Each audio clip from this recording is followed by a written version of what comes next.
Muy buenos días a todos, gracias por su asistencia. Les damos la bienvenida a nuestro ciclo Webinars Clínica del Country y Clínica La Colina, un espacio académico de las clínicas. El día de hoy en nuestro webinar tendremos una mesa redonda con el tema Atención a víctimas de violencia sexual. Para dar inicio, le doy la bienvenida a la doctora Marta Beltrán, jefe de operaciones médicas y pediatría de la Clínica del Country y Clínica La Colina. Posterior, nuestra subgerente de servicios de apoyo, Marta Lucía Peña, quien el día de hoy será nuestra moderadora durante el webinar.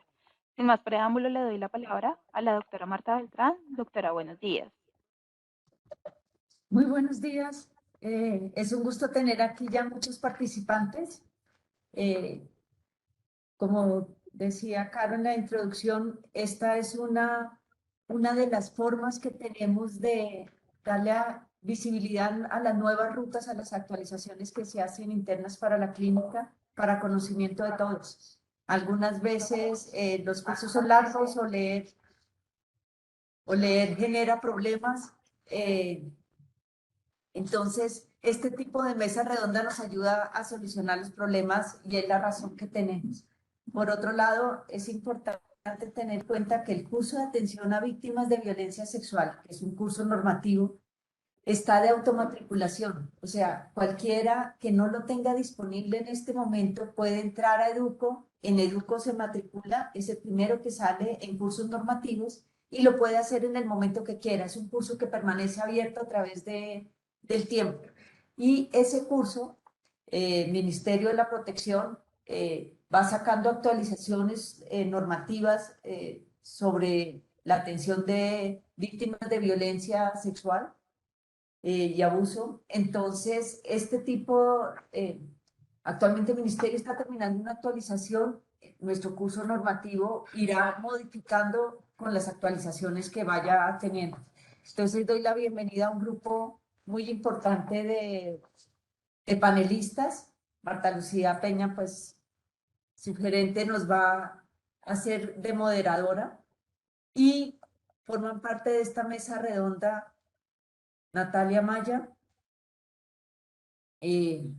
coordinadora ginecobstetricia de Clínica La Colina, Ana María Quijano, jefe de urgencias de Clínica del Country, Clínica La Colina, la doctora Paula Araque, infectóloga pediatra, Silvia Vergara, psicóloga, un gran apoyo para nosotros, al igual que Yuri Rueda, trabajadora social, con quienes no podríamos llevar a cabo la atención de estos pacientes. Entonces, todos bienvenidos y damos inicio para que nos rinda el tiempo.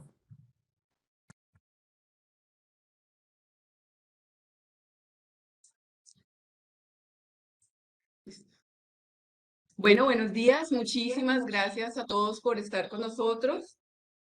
Como decía la doctora Beltrán, hoy vamos a hablar de nuestro protocolo de código blanco o de atención a víctimas de violencia sexual. Este protocolo se basa en la resolución 459 de 2012, que busca adoptar los protocolos y los modelos de atención para este tipo de víctimas y además busca que a través de su implementación se logre sensibilizar a todo el personal, no solo de salud, en esta flagelo de salud pública. Nosotros también con esta resolución o basados en esta resolución quisimos estandarizar todo el actuar de nuestros profesionales en cuanto a la identificación, atención y orientación de este tipo de pacientes. Para eso hoy nos acompaña la doctora Amaya. Ella es coordinadora ginecobstetricia de la Clínica de La Colina y nos va a definir qué es víctima de violencia sexual y cuáles esos tipos de violencia sexual que se pueden presentar. Doctora Amaya, bienvenida. Buenos días para todos, gracias por la invitación. Bueno, ya entrando pues de lleno al tema, entonces vamos pues con la parte de las definiciones. Podemos decir entonces que la violencia sexual es... Doctora Amaya, no la estamos escuchando. Sí, la escuchamos perfecto. La violencia sexual es todo acto o comportamiento de tipo sexual ejercido sobre una persona sin su consentimiento.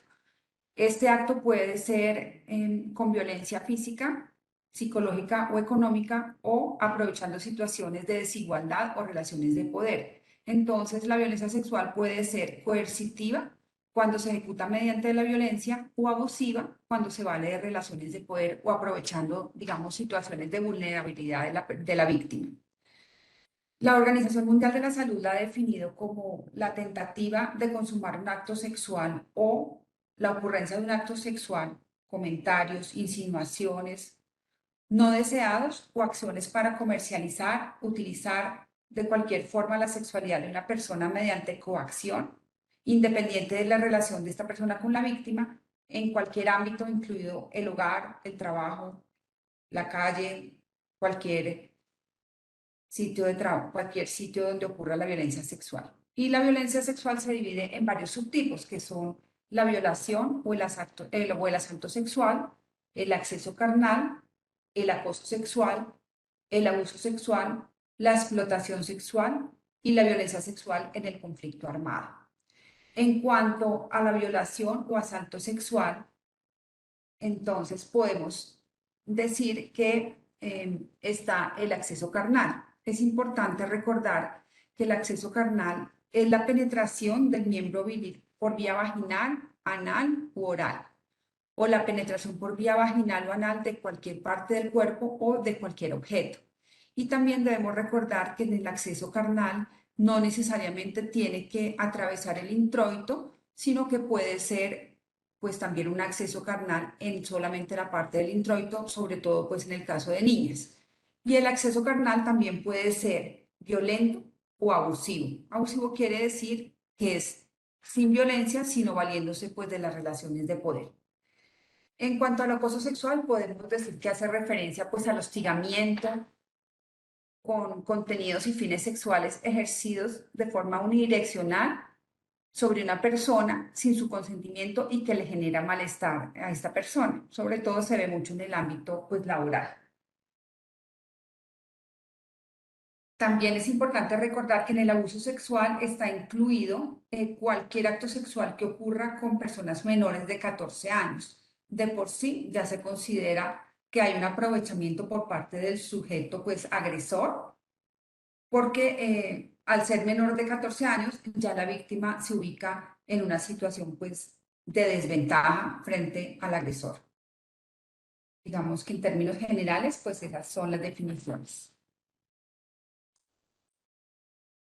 Doctora, mil gracias. Y con todo lo que usted ha explicado, sí tenemos claro que más que cumplir una norma, el tema de violencia sexual tiene un enfoque de derecho y un enfoque diferencial en el proceso de atención. Tenemos claro que no es lo mismo atender un menor de edad que atender un hombre o que atender una mujer o una persona de la comunidad LGTBI. Pero lo que sí es cierto es que la atención debe enfocarse en una atención humanizada y compasiva con esta víctima. Y es por eso que hoy la doctora Ana María Quijano, jefe de urgencias de la Clínica del Conti y de la Clínica de la Colina, le queremos preguntar cuál es esa importancia de la adecuada clasificación del triage en este paciente, en estos pacientes. Buenos días a todos. Para mí un honor estar acá en este panel y con este tema tan importante. Nosotros en los servicios de urgencias estamos acostumbrados que pues usamos la clasificación del triage y el triage es para ver la severidad de la patología con la que llega un paciente y por tanto qué tan rápido lo vamos a atender. Y estamos acostumbrados en que los pacientes que su vida corre riesgo son los que tienen un triage 1 o 2 y los atendemos muy rápido. Pero esta es la excepción. La mayoría de las veces son pacientes que su vida no corre peligro, pero tienen un gran riesgo psicosocial. Y por esta razón es que la mayoría van a estar incluidos en este triage 1 y 2. Entonces, el triage 1 sí es el paciente que llega con unas lesiones graves y que efectivamente su vida puede estar en peligro. El triage 2, que son la mayoría de los pacientes, son los que llegan con algún tipo de violencia sexual de menos de 5 días. Los pacientes con más de 5 días ya pueden ser clasificados como triage 3 y pacientes con lesiones de más de, que vienen a denunciar un abuso sexual de más de 1 año, pueden ser clasificados como triage 4.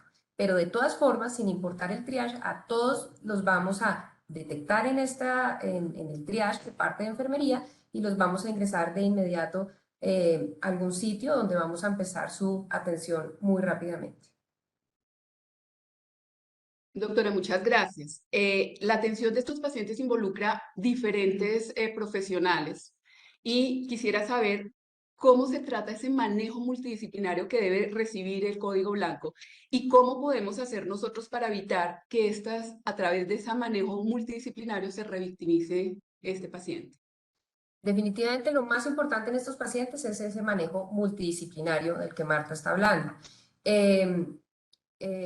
Al ingreso, normalmente el médico de urgencias es quien aborda inicialmente a este paciente. O sea, lo ideal es que la enfermera del triage lo pase a un sitio seguro, que eso lo vamos a ver más adelante, nos van a explicar por qué. Lo van a pasar a un sitio seguro, sin importar el tiempo, no tiene que ser una atención inmediata, pero que el paciente esté solo y que cuando ya ingresemos a la atención, lo ideal es que ingrese el médico de urgencias, puede ser el pediatra, el médico familiar, el emergenciólogo, en conjunto de una vez con el especialista en ginecobstetricia o si es un paciente hombre, con el cirujano general. ¿Para qué? Para que por lo menos este primer interrogatorio ya lo puedan oír dos personas y el paciente no lo tenga que contar muchas veces. Y posteriormente vamos a tener a los profesionales de trabajo social, de psicología, de psiquiatría, y ojalá también en un segundo tiempo, pero que estén juntos. O sea, lo ideal es que el paciente no deba o no tenga que contar muchas veces qué fue lo que le pasó. Pero también por temas de espacio, de las personas que están ahí presentes en el servicio, lo podemos hacer en dos tiempos diferentes. Pero definitivamente el manejo multidisciplinario es la clave para que hagamos muy bien las cosas con estos pacientes. Muchas gracias, doctora. Nos acompaña hoy la doctora Silvia Vergara, ella es psicóloga clínica y neuropsicóloga de la clínica del Country, y nos va a contar cuáles son esos efectos a largo plazo de victimizar a los pacientes víctimas de violencia sexual. Claro que sí, muchas gracias por la invitación. Pues agregando y acotando y complementando la información que estaba diciendo la doctora Quijano, es muy importante tener en cuenta esa primera atención, ¿no? Porque el paciente va a llegar en crisis. Entonces, es muy importante tener en cuenta, digamos, cómo lo vamos a abordar para evitar, digamos, la revictimización. Pues todos sabemos que víctima, pues es cualquier persona que ha sufrido un delito, ha sufrido un evento traumático. Es algo que a veces podemos olvidar. Y cuando esta persona ha sido víctima de un delito, un evento traumático, pues viene pues todo con todas estas consecuencias emocionales, más teniendo en cuenta si esta persona ya tiene unos antecedentes en salud mental. Con eso en mente, pues hay tres tipos de victimización y nosotros acá en la clínica, en nuestra atención, vamos a evitar, digamos, que se prolonguen y que tratemos de hacer de que cuando esta persona empiece todo su proceso judicial, todo su proceso penal, no vean la necesidad de volverle a hacer las preguntas, porque ya nosotros en la atención primaria vamos a tener, digamos, la historia clínica va a estar tan completa, tan profunda, que así evitamos que la persona tenga que volver a vivir ese momento, volver a contar en varias ocasiones y se le va a hacer la atención primaria, la atención en crisis, que ya hablaremos más adelante en esos primeros auxilios psicológicos que llega una víctima de agresión sexual. Gracias, doctora Silvia. Doctora Ana María, definitivamente la norma es clara, la atención de la víctima de violencia sexual es una urgencia, que tiene unas necesidades y unos requerimientos diferentes a esos pacientes de urgencias, como usted nos lo acaba de explicar. Es entonces un reto para los servicios de urgencia el Código Blanco y cómo se enfrenta a este reto. Definitivamente es un reto porque nuestros servicios de urgencias viven llenos, con una alta ocupación, con poco espacio y siempre priorizamos a los pacientes que su vida está en riesgo. Cuando llega un paciente de estos, es muy importante, tiene un riesgo altísimo psicosocial, como ya lo estamos explicando, pero es un paciente que también tenemos que atender de una vez, que también debemos ingresar a algún sitio, bloquear un espacio y tenerlo ahí muchas horas. Entonces sí es un reto porque además del espacio, también genera que varios especialistas van a estar dedicados un buen tiempo a ese paciente. Entonces para todos nosotros los médicos de urgencias es un reto saber que están llegando pacientes críticos, pero que debemos, y lo hacemos con mucho gusto, dedicarle un muy buen tiempo a este paciente. Pero definitivamente la ocupación es lo que hace que sea un reto gigantesco. Gracias, doctora.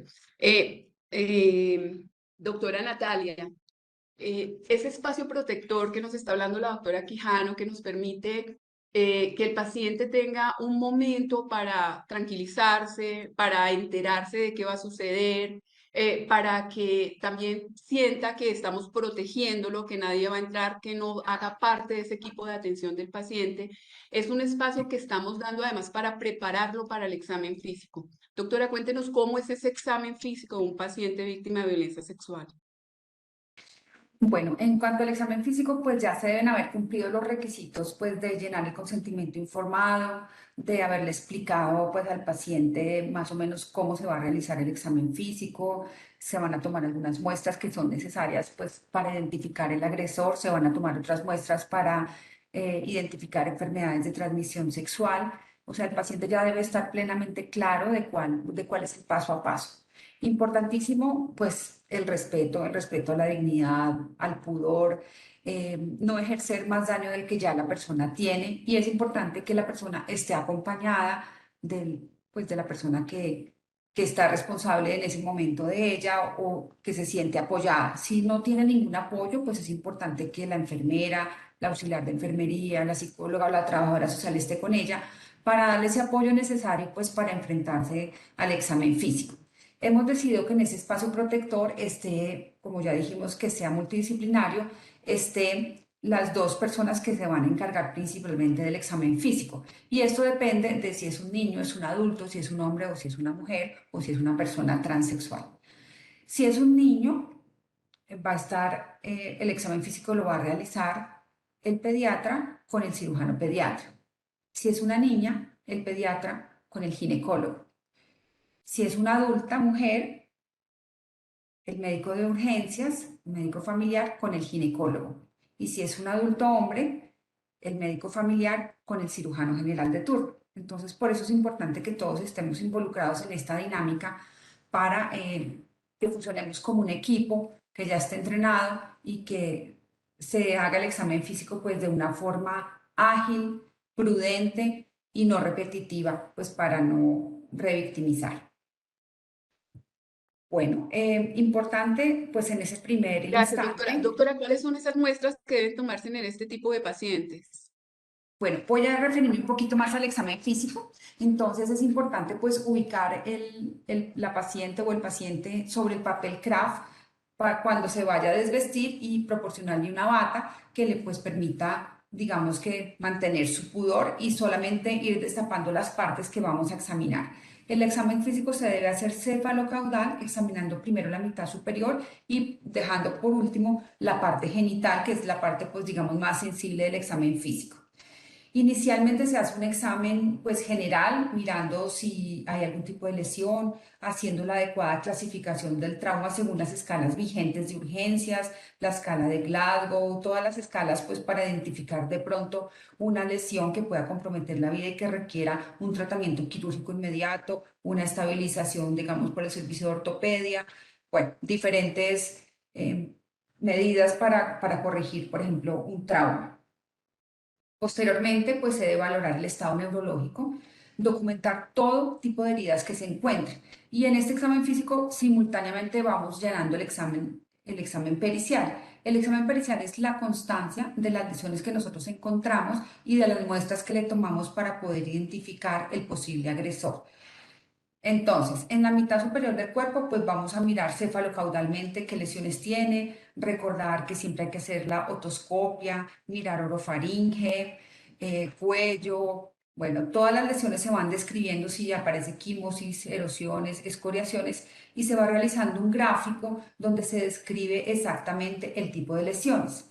Si es una lesión en la que yo sospecho que puede haber material biológico del agresor, por ejemplo, saliva, en una herida o en unas heridas patrón, por ejemplo, cuando se encuentra una mordedura donde se ven identificados los dientes en la piel de la víctima, es muy posible que encontremos saliva, entonces voy a recolectar con un copito en esa herida ese posible material biológico que me va a permitir identificar el agresor. Hago una adecuada descripción de todas las lesiones que encuentro en la mitad, de la mitad para arriba, y tomo las muestras pertinentes que van a la cadena de custodia para ser entregadas posteriormente a la fiscalía. De forma final, y ya esta parte pues la va a realizar o el ginecólogo o el cirujano, tanto pediatra como de adultos, se hace el examen genital.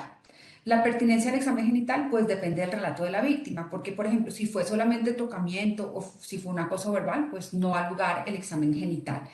Si yo no voy a realizar el examen genital, pues debo documentar en la historia clínica por qué no lo voy a realizar. Lo mismo que si la víctima se niega, pero siempre explicándole la importancia del examen genital porque es donde se puede evidenciar el tipo de lesión que hay, el tipo de agresión y también tomar las muestras biológicas. Entonces, si perdemos ese momento, pues la víctima debe estar muy clara de que ya después no vamos a poder recolectar estas muestras.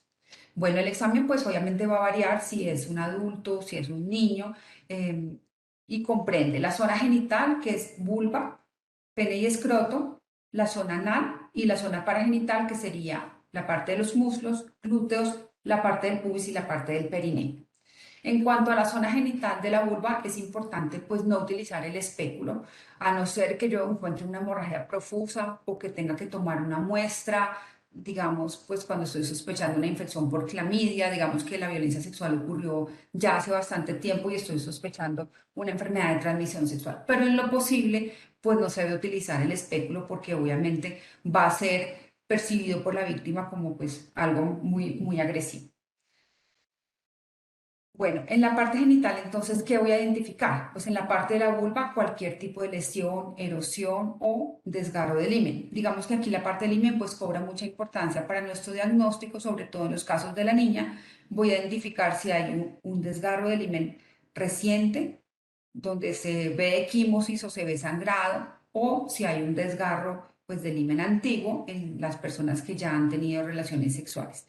En cuanto al examen genital del hombre, pues hay que levantar el escroto, identificar todas las lesiones y registrar por separado las lesiones que se encuentren pues, en el glande, en el prepucio, en el escroto, en toda esa parte.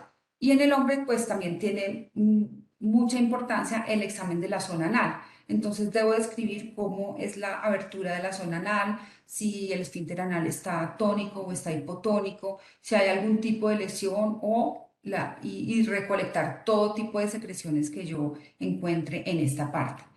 Adicionalmente, si requiero tomar alguna muestra para identificar enfermedades de transmisión sexual, pues lo voy a hacer en este mismo momento, pero siempre teniendo en mente que debo tomar unas muestras para la fiscalía, que son para determinar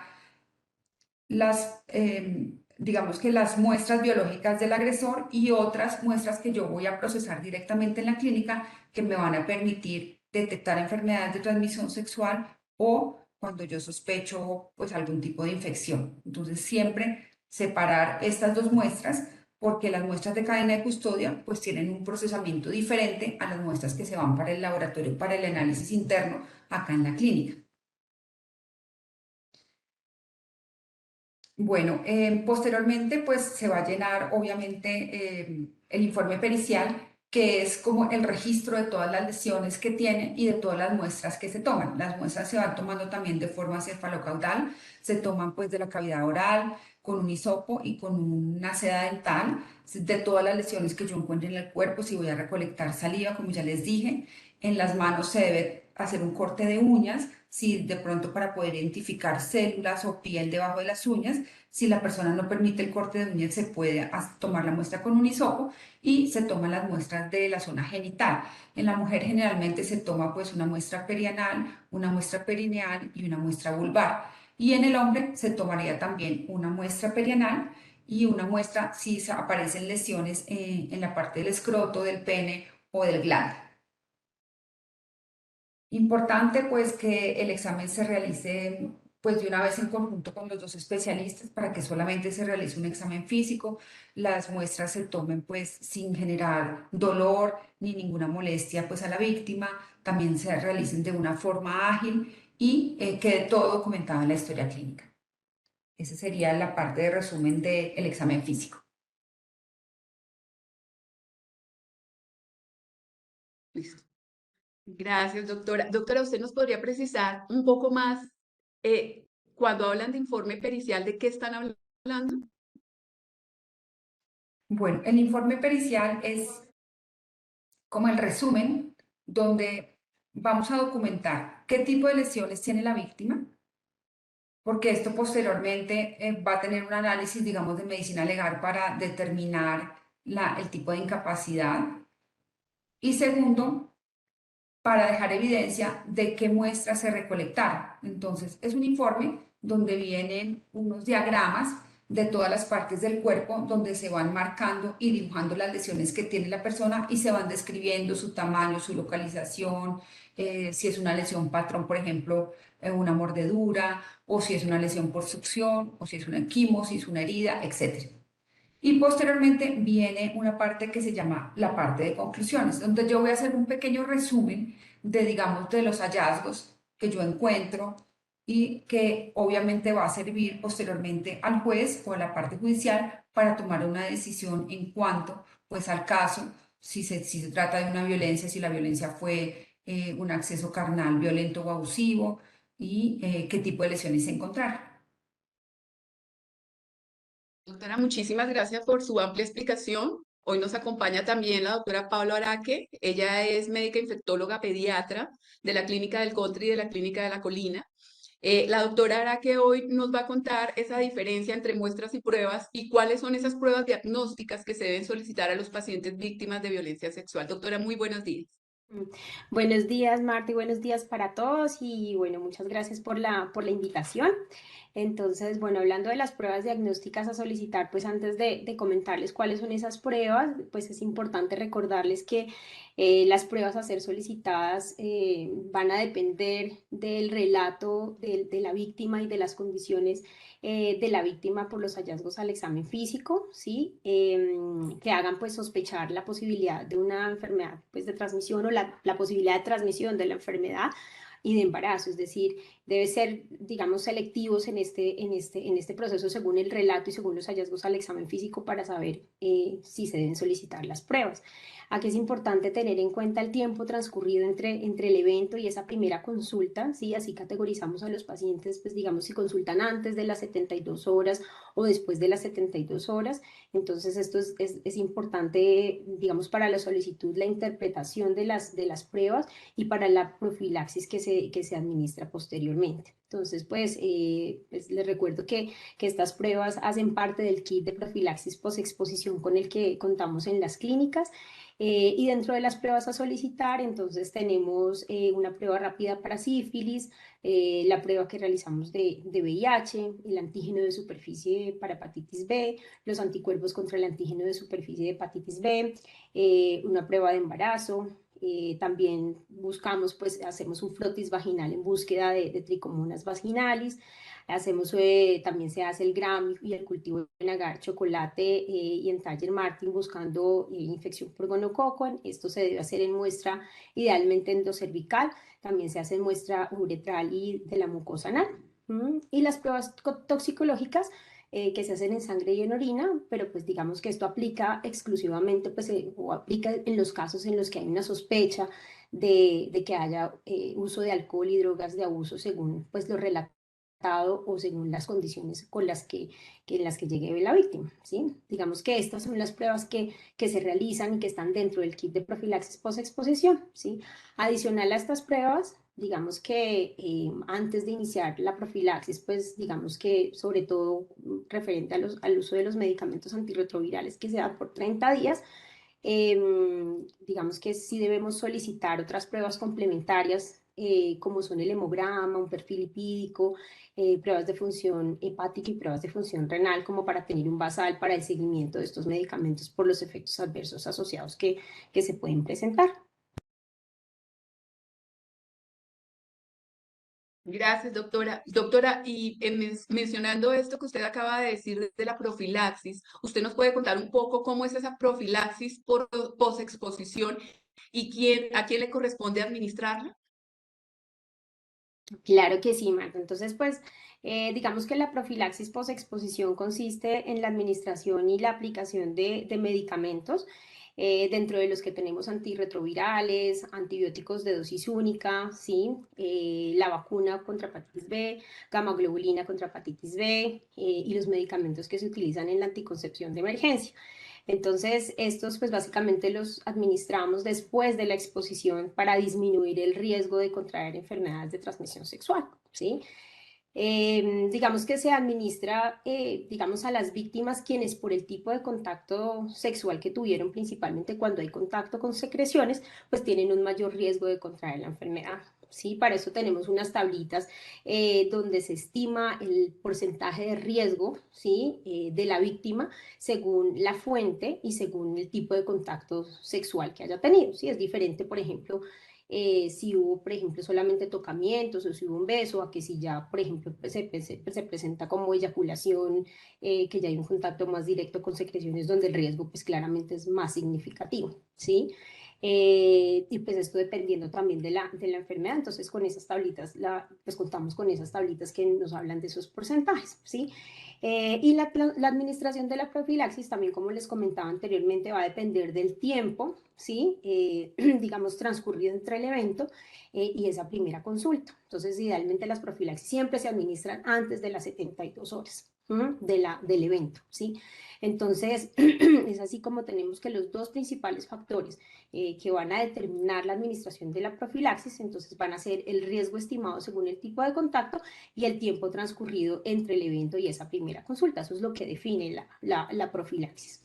Estos medicamentos, digamos, o el kit de estos medicamentos también se encuentran dentro del kit de profilaxis posexposición y pues consiste en y pues dentro de estos medicamentos tenemos los antirretrovirales, tenemos, como les comentaba anteriormente, los antibióticos de administración única como son la ceftriaxona, la citromicina y el metronidazol, la gamma-globulina contra pues, hepatitis B en los casos pues, específicos, y bueno, los medicamentos relacionados con la anticoncepción de emergencia, ¿sí?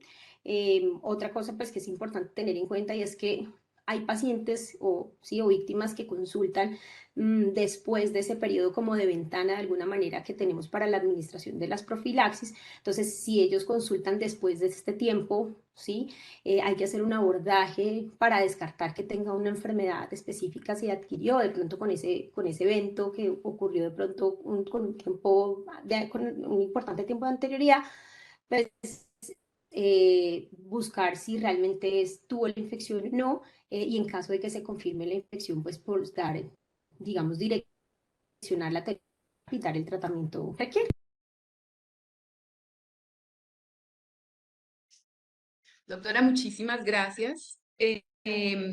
Quiero invitarlos a todas las personas que nos están acompañando a dejar preguntas. Al final de la sesión vamos a responder por el chat, ya está abierto, ya hemos recibido algunas preguntas. Agradecemos a que cualquier pregunta o duda que quede y si quieren con el nombre del expositor que quieren que le conteste, nos la puede dejar por el chat. Doctora Natalia, uno de los riesgos más grandes en el caso de las mujeres víctimas de una violencia sexual es la posibilidad del embarazo. Por eso es como importante que hoy usted nos cuente cómo se hace esa profilaxis para prevenir este riesgo y qué información se le debe dar a esta paciente con respecto a la interrupción voluntaria del embarazo, que además es parte de lo que la norma nos dice. Bueno, sí, este punto pues es fundamental porque desafortunadamente pues va a existir siempre ese riesgo que la paciente quede embarazada. Entonces, pues a toda mujer cuya violencia sexual haya ocurrido en los últimos 5 días o 120 horas se le debe ofrecer un método anticonceptivo de emergencia, aun cuando ella esté planificando. Esto es importante pues tenerlo claro porque a todas las pacientes se les va a ofrecer. Es preferible contar con una prueba de embarazo pues antes de administrar la profilaxis, pero digamos que si por algún motivo no se puede realizar, esto no puede ser pues como un motivo para demorar la anticoncepción. En cuanto a las opciones, pues tenemos la dosis única de levonorgestrel y el dispositivo intrauterino, la T de cobre. Recordemos que la T de cobre, si bien no la utilizamos tanto en estos casos, va a reducir el porcentaje de embarazo en un 99%. Entonces, es una buena opción cuando la violencia sexual ha ocurrido después de las 72 horas, pero antes de los 5 días, porque se puede colocar siempre y cuando la paciente pues cumpla los requisitos para su uso, es decir, que no haya una infección genital, o que no haya una contraindicación pues, para colocar el dispositivo. Este dispositivo se puede posteriormente retirar cuando le llegue el periodo o dejar si quiere quedarse con el método anticonceptivo. Esto pues obviamente es competencia del ginecólogo evaluar muy bien si esta es una opción y el dispositivo de la T de cobre debe estar en el kit de violencia sexual. La otra opción es la dosis del levonorgestrel, que se administra pues preferiblemente en las primeras 72 horas cuando es más efectivo, pero se puede utilizar hasta las 120 horas. Consiste en dar una dosis de 1500 microgramos de levonorgestrel. Existen presentaciones de una tableta de 2 tabletas. Puede generar algo de náuseas y congestión mamaria, lo que debemos decirle pues a la paciente. Existen otros métodos que se llaman el método de Yuspe que utilizábamos antes, pues cuando no se dispone del levonorgestrel, pero pues digamos que no es el caso de la clínica. Sin embargo, pues se los voy a recordar porque puede de pronto ser útil en otras circunstancias cuando la paciente pues no la estamos atendiendo directamente acá en la clínica. Consiste en administrar 100 microgramos de etinilestradiol y 500 miligramos de levonorgestrel, es decir, los anticonceptivos que se utilizaban antes de dosis alta, 2 tabletas cada 12 horas. Obviamente esto va a generar mayor posibilidad de náuseas y vómito y debemos utilizar un antiemético pues para evitar esos efectos secundarios. Bueno, si a pesar de que la paciente se le suministró su método de anticoncepción de emergencia, queda embarazada, pues es muy importante que ella entienda que puede acceder a la interrupción voluntaria del embarazo. Para esta interrupción voluntaria del embarazo, la paciente no se le debe exigir una denuncia porque solamente la denuncia la puede interponer otra persona, o sea, no es un requisito para la interrupción voluntaria del embarazo. Se le da una información pues completa, clara, suficiente para que ella tenga la posibilidad de tomar esta decisión. Una vez que la paciente tome la decisión de la interrupción voluntaria cuando se documente embarazo, contamos con un plazo de 5 días para completar esta interrupción. Entonces es importante también involucrar en la ruta tanto de la EPS o de la clínica si la paciente pues va a ser atendida acá para suministrarle pues el método efectivo para la interrupción voluntaria del embarazo. En las pacientes con algún tipo de discapacidad, también debemos asegurarnos que hemos utilizado todas las ayudas necesarias para que esta persona entienda lo que le estamos diciendo. Por ejemplo, en pacientes pues sordomudas debemos permitir que ella tenga su acompañante o debemos hacerlo de forma gráfica con todas las ayudas para que entienda. Si es una paciente pues digamos que de un grupo étnico indígena, pues debe tener un traductor o debe tener un acompañamiento de alguien de la comunidad para que en realidad también esté entendiendo totalmente lo que le estamos diciendo. Y por último, pues me quiero referir a unos ítems que es importante que aparezcan en la historia clínica porque digamos que son como de normatividad que van a servir a la parte judicial de pronto para elaborar pues ya sirvan para el veredicto en el caso o pues la información judicial que se requiere. Entonces, en eso debemos estar todos unificados, qué contenido sí o sí debe ir en la historia clínica. Entonces, primero que todo, el consentimiento informado, debidamente diligenciado, firmado, con fecha, con hora. Información sobre los hechos. Por ejemplo, si la paciente llegó de medicina legal, donde ya le hicieron un interrogatorio, entonces yo no la voy a volver a interrogar, sino que voy a anotar en la historia clínica que tomo los datos de una denuncia o entrevista previa o, en fin, del documento que me permita a mí tomar los datos. Si no tengo esta información, entonces está el relato de la víctima. Es importante pues que la víctima especifique, que se especifique en la historia clínica quién es el informante, quién está dando la información, si es la víctima o es el acompañante. En caso también de personas con discapacidad también, quién es el informante, relatando claramente pues todos los hechos. En estos hechos debo colocar fecha, hora y lugar de los hechos, es muy importante. También si se emplearon amenazas, engaños, ataduras, golpes, quemaduras, uso de armas, o cualquier otro tipo de intimidación. Describir si hubo uso de sustancias psicoactivas, qué actividades hubo posteriores al hecho, si la persona pues se bañó, si tomó alimentos, si se lavó la boca, si se cambió, todo eso. ¿Qué síntomas o molestias tiene relacionadas con los hechos? Si la persona tenía relaciones sexuales en la última semana con o sin protección, hacer una descripción adecuada de las prendas, en qué estado se reciben, si vienen en bolsa, si vienen sin bolsa, si están húmedas, El examen físico pues debe ser un examen físico general donde estén los signos vitales, descripción de las lesiones, el examen genital cuando se requiera, el examen neurológico y si hay signos de embriaguez o signos de drogas de abuso. En niños, en quienes no se pueda pues, establecer la edad, también se debe completar en la historia clínica pues, algunos datos que puedan contribuir a establecer la edad de la víctima, por ejemplo, aparición del último diente o los caracteres sexuales secundarios, la clasificación de Tanner, para pues, poder determinar más o menos la edad de la persona. Realizar los diagramas corporales en el informe pericial, relacionar el formato de cadena de custodia, que es un formato que va por aparte, donde se anota cada muestra, quién la tomó, cómo se embaló, y anotar qué tipo de notificación judicial se hace, si se fue telefónica, presencial, el nombre de la persona que recibió la notificación, la identificación, si es la autoridad, entonces debe ir el nombre, el número de identificación, la institución de contacto, el teléfono, dirección, fecha y hora, y el número único de noticia criminal, que es un número que nos va a suministrar o la fiscalía o el oficial judicial que nos esté atendiendo el caso. Doctora, muchísimas gracias. Bueno, continuando con el tema, quisiera, doctora Silvia, que nos contara usted un poco de cómo es ese apoyo psicológico que necesitan estas víctimas de violencia sexual, teniendo esto en cuenta que la atención de estas pacientes no solamente es la parte médica, sino también la parte de salud mental. Claro que sí. Pues en el área que nosotros nos compete, que es la atención dentro de las clínicas, lo más importante que tenemos que tener en cuenta es esa primera atención, ¿no? La contención emocional, la atención en crisis. Con eso hablamos de los primeros auxilios psicológicos que ya hemos hablado, digamos, en otros espacios y otros foros. ¿Cuál es el objetivo de esto y cuál es nuestro objetivo en esta atención? Recuperar el equilibrio emocional del paciente, de los pacientes, en ese momento, con el propósito de evitar secuelas psicológicas a largo plazo.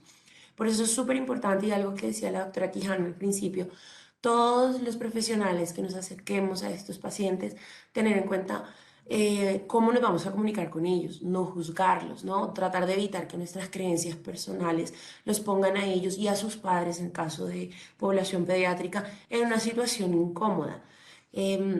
Tratar de utilizar un lenguaje, digamos, general y que ellos no se, y dejar permitir que ese discurso sea libre y no hacer preguntas cerradas, porque pues eso va a favorecer también a la calidad de la información que nosotros vamos a recibir. También es fundamental en esta atención lo que hablábamos anteriormente, pues tener en cuenta si estos pacientes vienen con antecedentes de salud mental para pues poder incluir también psicología y psiquiatría. Y lo más importante, una vez estos pacientes pasen por todas las valoraciones pertinentes, les hayamos brindado esa contención, se han realizado todas las pruebas nuevamente pertinentes, no olvidemos la remisión, porque si bien ya sean los niños tengan una adecuada red de apoyo, estas personas, digamos ya adolescentes, adultos, cuenten, digamos, con los recursos cognitivos para afrontar una situación así, no olvidemos pues que es algo donde nuevamente vuelven a ser en una posición de víctima. Entonces la remisión para ellos, ya sea a psicología y o psiquiatría, es fundamental. Nosotros nos encargamos de esa parte primaria, pero pues para restablecer sus derechos, para restablecer su equilibrio emocional, deben contar pues con apoyo psicológico o apoyo en salud mental a largo plazo.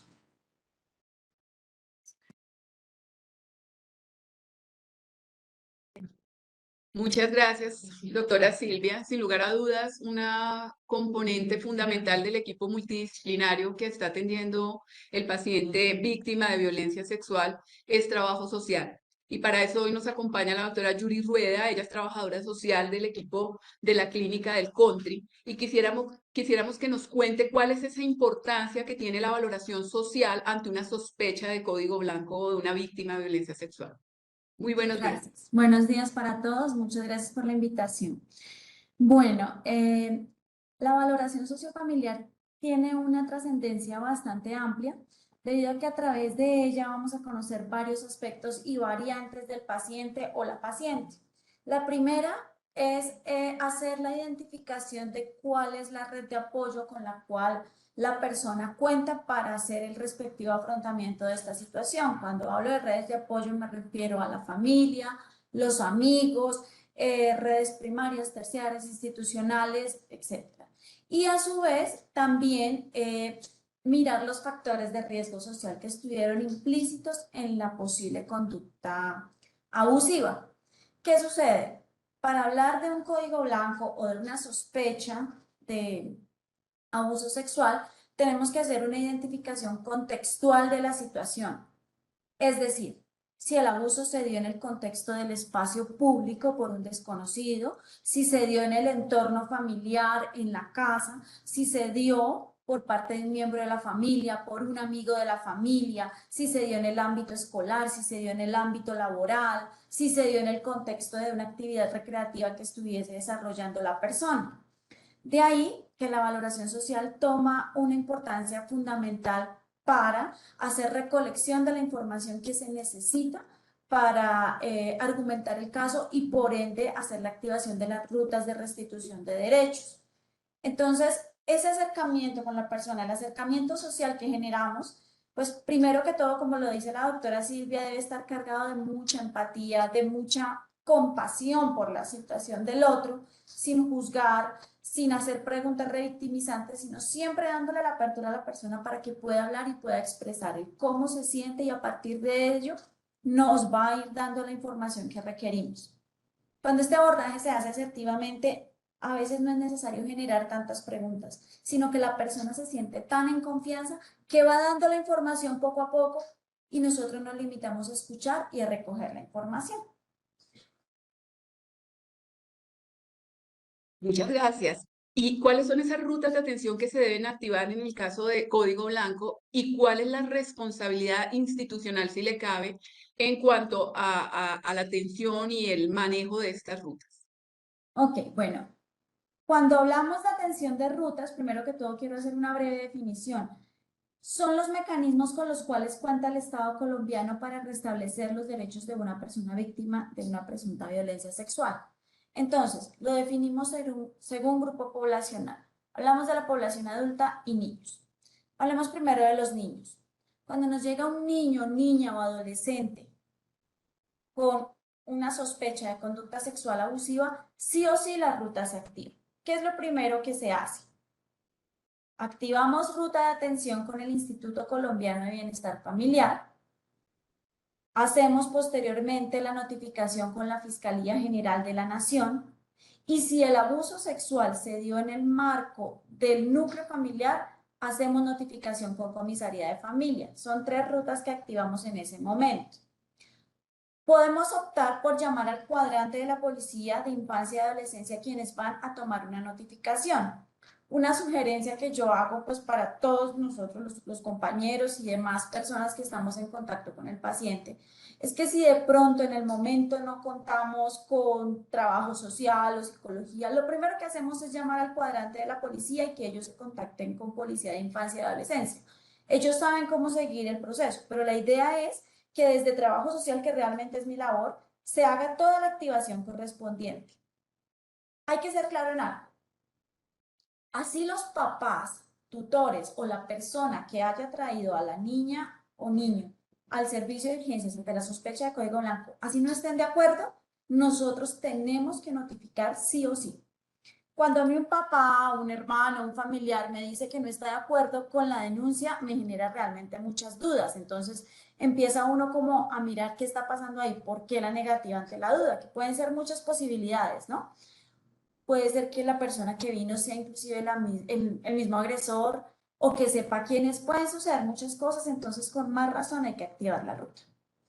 En el caso de los adultos, es opcional si la persona quiere o no activarla. ¿Cuál es nuestro deber? Ofrecerle las posibilidades que hay. Si es mujer, activamos ruta con la línea púrpura distrital, lo ingresamos como una situación de violencia de género. Fiscalía General de la Nación. Siempre se hace esa sensibilización y la importancia de denunciar en el menor tiempo posible. Pero a veces la afectación emocional de la víctima es tal que de pronto no tiene como esa capacidad de tomar decisiones en ese momento o está insegura frente a determinadas cosas. Entonces se le brinda una educación muy completa de cómo puede acceder a la denuncia. Sin embargo, siempre mi objetivo y el objetivo de todos debe ser que la denuncia quede hecha desde aquí de la institución. Para eso, pues, se apoya. Quiero dar unos tips así muy sencillos que nos van a servir absolutamente a todos para, pues, prevención de violencia sexual y ante la sospecha. Todos somos ciudadanos con deberes y derechos. En ese orden de ideas, si en nuestra comunidad, en nuestra familia, ojalá que no sea así, en el entorno, en el trabajo, donde quiera que sea, ustedes identifican que hay un niño o niña que posiblemente está siendo agredido sexualmente, llamen a la línea 141 del ICBF. Lo pueden hacer inclusive bajo anonimato, no pasa nada. Y también a la línea 122 de la Fiscalía. O sea, no sabemos el impacto tan impresionante que estamos teniendo sobre esto. Línea 141 ICBF, línea 122 de la Fiscalía. Para adultos, línea 122 de la Fiscalía. ICBF, pues naturalmente no nos va a tomar estas denuncias. Entonces, ahí vamos a la parte de la responsabilidad social, la responsabilidad colectiva. Y es que cualquiera de nosotros, cualquiera, llámese médico, enfermera, la trabajadora social, la psicóloga, la fisioterapeuta, inclusive el personal de servicios generales, los señores colaboradores de vigilancia y demás, que por algún motivo la persona le haya dicho que sospecha que le hicieron algo referido a una conducta sexual abusiva o que efectivamente se le hicieron, es nuestro deber informar para hacer la activación del protocolo. Han sucedido tantas cosas en el desarrollo de nuestra actividad diaria que a veces es el mismo familiar el que dice, yo creo que yo fui víctima de algo, porque a veces para la persona no es claro si lo fue o no. Tengamos en cuenta que el perfil del agresor muchas veces son personas muy hábiles y que están acostumbradas a tener esta conducta repetitiva. Por ende, suelen confundir a la víctima. Entonces, la invitación es, si cualquiera de nosotros, en el marco de la atención o del servicio que prestemos en la clínica o en las clínicas, sabemos o tenemos indicios de que hay una persona que presuntamente ha sido víctima de violencia sexual, por favor, no dudemos en informárselo a la jefe de enfermería, al médico, a la trabajadora social, a la psicóloga, para proceder a hacer la activación del código blanco. Muchísimas gracias, Vivi. De verdad, una intervención súper importante y fundamental en este tema que estamos tratando el día de hoy. Muchísimas gracias. Bueno, teniendo en cuenta que este tipo de eventos es de interés de salud pública, hoy nos acompaña Alexandra Gorraiz. Ella es enfermera de salud pública de la Clínica del Country y de la Clínica de la Colina. Y Alexandra nos va a contar un poco cuál es ese proceso que estableció la institución, la organización, para el reporte de este tipo de casos. Y además nos va a hacer una pequeña resumen de cuál es esa normatividad que tiene que ver con este tema. Alexandra, bienvenida. Buenos días, muchas gracias a todos. Bueno, gracias por la invitación. Sí, en realidad, ¿me están escuchando? Aló. No te veo en la pantalla, pero te estamos escuchando. Sí, no tengo cámara en este momento, pero bueno, sí, la importancia de este evento, sobre todo de todo lo que ha sucedido post pandemia, donde se ha habido un aumento importante en los eventos de salud mental, de los cuales hace parte de este tipo de fenómenos, está la violencia sexual y el reporte oportuno. La identificación y el reporte de este tipo de eventos es trascendental para una atención adecuada, ya ustedes lo han dicho de una manera muy completa, con ese recorrido que han podido mostrar sobre la responsabilidad institucional en la que pues incurrimos nosotros para identificar nuestros pacientes, donde ya hablamos de toda la cadena de actividades que se realizan desde la identificación, el manejo médico, la profilaxis y, como decía nuestra compañera Yuri, toda la referencia que se debe hacer a las instancias de apoyo para esa persona víctima de violencia sexual.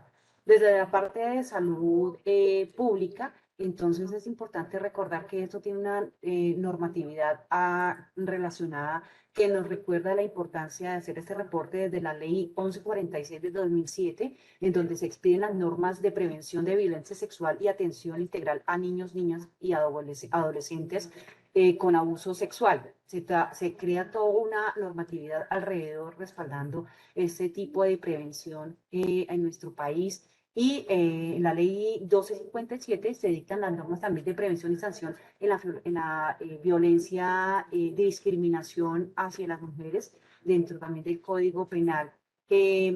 Ya referente directamente a eso, entonces el decreto 4796 del 2000 2011 se reglamentan artículos para que se empiece a desarrollar la normatividad, y el que nos rige actualmente es la resolución 459 de marzo de 2012, en la cual se dictan todos los protocolos, modelos de atención, revisión y actualización de protocolos de atención, revisión y actualización de modelos de atención, y toda la actividad de la cadena que acabamos de escuchar de nuestros compañeros de las clínicas. Ya desde la parte de la vigilancia en salud pública, teniendo en cuenta que ese es uno de los eventos del componente de salud mental, de la salud pública, está el decreto 3518 de 2006, donde nos dicta que debemos hacer reporte de todos los eventos de interés en salud pública y de vigilancia a nivel nacional, y pues nos direcciona a identificar, reportar y hacer seguimiento a este tipo de eventos que nosotros identificamos. A nivel de las clínicas, como ya lo habíamos escuchado, esa identificación clínica del paciente y las demás actividades institucionales tienen que también terminar, digámoslo así, en la notificación por medio de los documentos del Instituto Nacional de Salud, donde hay un documento que se llama, o que lo encontramos en nuestra plataforma como CIVIM, ¿sí? Entonces, esta ficha que encontramos donde nos pide alguna información clave que sirve para la notificación de este tipo de eventos. Esta ficha tiene algunas partes importantes que se identifican dentro de la atención médica, pero que deben pasar a este documento legal que, como les digo, es la identificación del maltrato infantil y violencia sexual. Están los datos completos. A veces encontramos que la información no es del paciente, sino del familiar cuando son menores de edad, sino debe ser directamente del paciente, de la persona que es víctima de violencia sexual, sea niño, adolescente o adulto. También entender que no solamente esa violencia sexual se ejerce hacia cierto tipo de población, sino que cualquier persona está sujeta a ser víctima de esos fenómenos de violencia sexual. Entonces, no menospreciar, digamos, el tipo de población que sea, sino incluirla a todo.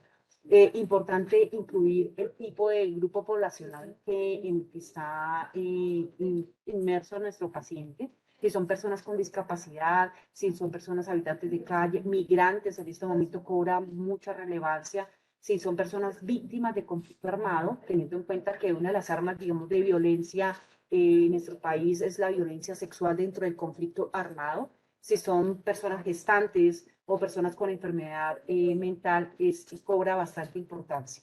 Importante también en la recolección de la información de su conformación familiar. Ya había hablado Yuri sobre esa identificación de dónde procede el paciente y si quizás está sometido a esa violencia sexual desde el mismo núcleo familiar. Entonces es importante identificar esa conformación familiar para también poder tomar decisiones al interior de la institución, que el paciente se le restablecen los derechos por medio de la ayuda de alguna de las entidades que soportan el caso, como ICBF, policía, etcétera, o el paciente puede retornar a ese núcleo familiar donde no esté la presunta persona que ejerce la violencia.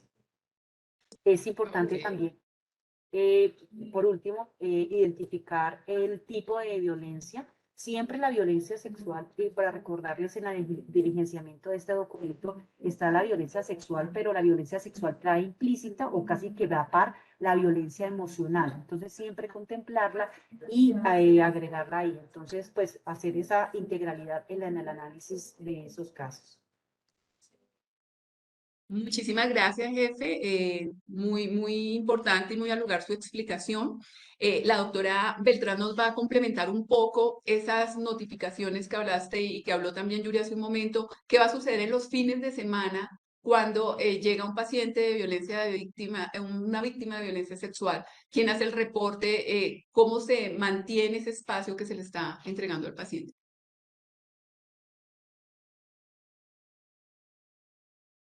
Bueno, la jefa Alexandra ya nos acaba de contar todo acerca del reporte y cómo funciona. Lo más importante tener en cuenta el fin de semana es que la parte es una de las preguntas que está ahí en el chat, es cómo hacemos para avisarle a la policía durante el fin de semana y la noche. Y lo importante es que debemos avisarle a la persona de seguridad que esté, y ellos son los encargados de llamar a la policía, al cuadrante. Esa es la forma de hacerlo el fin de semana. Y le voy a dar la palabra a la doctora Marta Beltrán, que va a hablar un poco en el área de pediatría.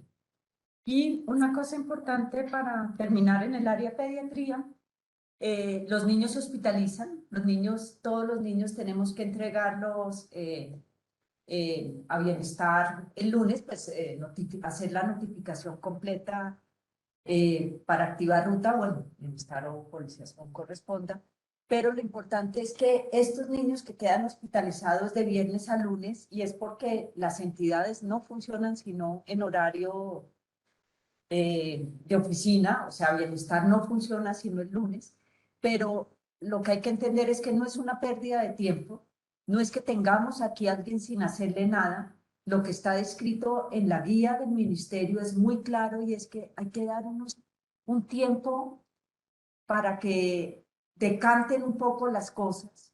Ese tiempo que está acompañado por un pediatra es un tiempo mágico. Entonces, algunas veces tenemos queja de papás, pero ¿para qué me quedo el fin de semana completo si no me van a hacer nada? No, señor. Estamos haciendo mucho.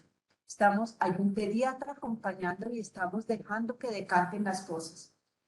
En alguna parte de la guía dice que la valoración o la intervención por psicología o psiquiatría debería ser algunas veces hasta 24, 48 horas después del evento, porque hay que dejar que las cosas decanten un poco.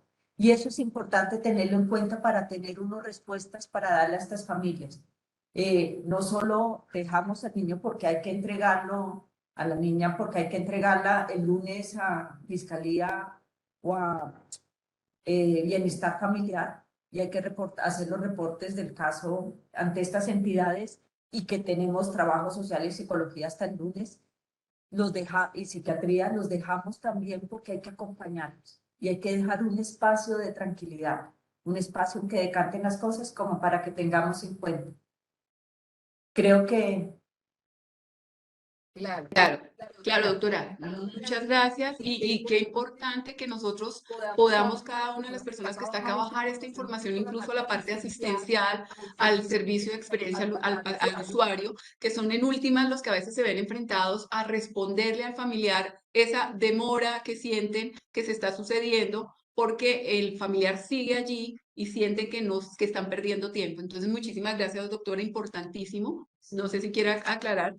Bueno, agradecemos muchísimo de verdad que ustedes nos hayan acompañado el día de hoy. Esperamos de verdad que haya sido muy productiva la jornada. Los esperamos nuevamente en otra actividad académica, y les recordamos que este protocolo ya está publicado en la plataforma Almera, que está a disposición de ustedes, que es de obligatorio cumplimiento, y que todos somos responsables de que se aplique en la medida en que nos corresponda o detectemos uno de estos casos. Muy buen día para todos. Muchísimas gracias al grupo de panelistas que nos acompañaron, y nos vemos en otra oportunidad.